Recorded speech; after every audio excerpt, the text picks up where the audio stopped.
Hey guys, it's Dave for Blizzard. Welcome back.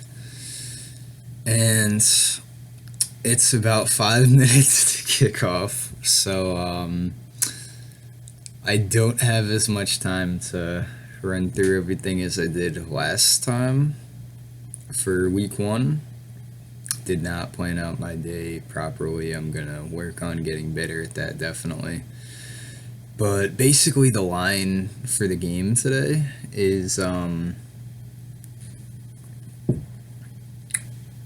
Bills are getting a point while on the road, which means they're expected to win. I think that's how it works. I'm not too great with the betting lines, but if I am correct, which I think I am, that's pretty disrespectful because that's basically saying, oh yeah, even at home, the Giants are not gonna win. Like I know they got crapped on last week, and Prescott had a freaking perfect QBR, but they're not that awful, man. Like they're bad, but they're not that bad.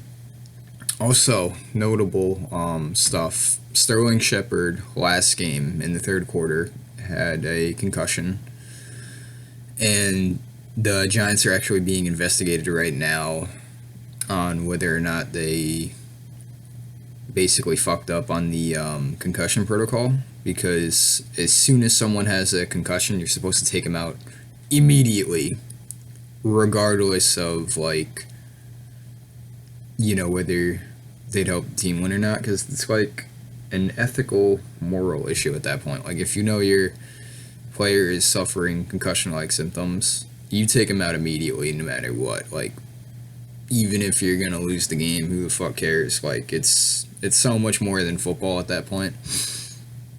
Giants failed to do that, and they thought he was still good to go. Because of that, they're being investigated for that. So, also on top of that, he's also out of this game because of still having concussion-like symptoms. Dickerson at tight end. That name is not too familiar, but it says that he's out as well. And Darius Slayton, wide receiver for the Giants, he's out as well. Roberts, wide receiver for the Bills, is out, and Johnson, cornerback, is also out for the Bills. So,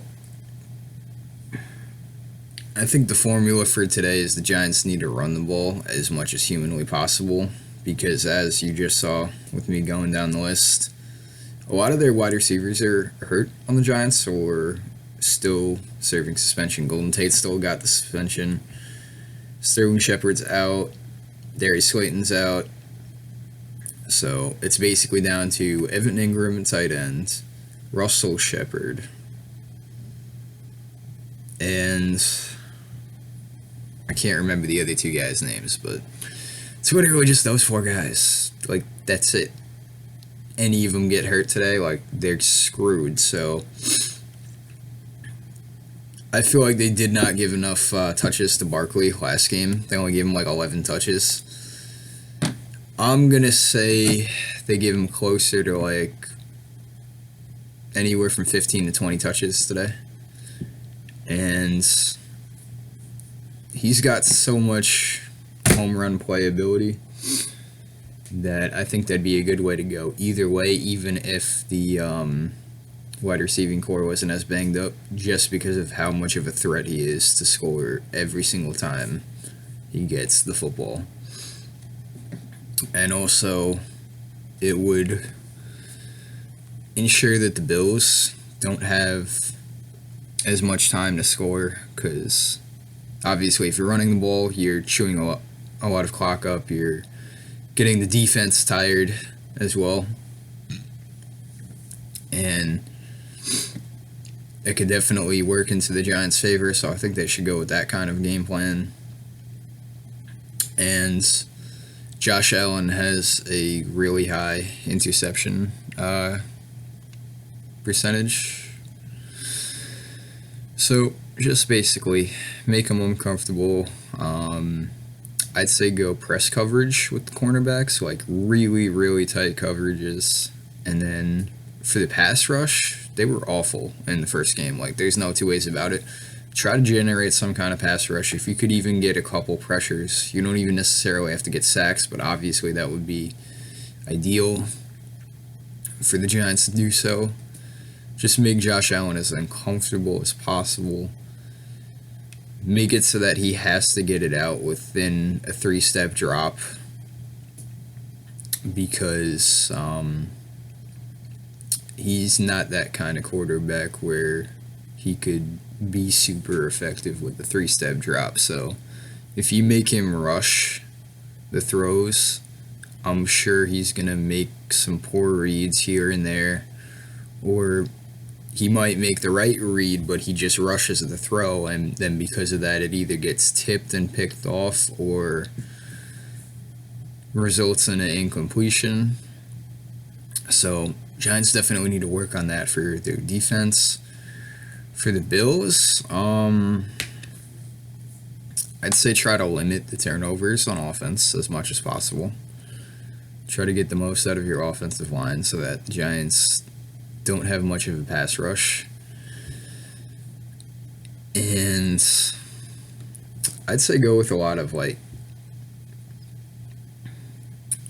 not too many deep throws down the field either, because he's not super accurate as a quarterback. So probably going to want to go with crossing routes, probably a decent amount of slant routes as well.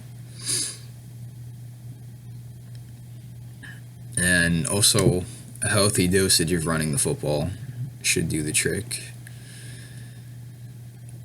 So for the final score of the game, I see the Giants winning this game 24-20. Hope you guys enjoyed this quick little analysis. Sorry it wasn't a little bit longer. By the time this actually gets uploaded, it's probably going to be a couple minutes after the kickoff. But if you can, hopefully you'll be able to see this video. If not, maybe you catch it after the game. That's cool too. So again, hope you guys enjoyed the video, and I'll see you in the next one for week 3. And let's go Giants. Bye.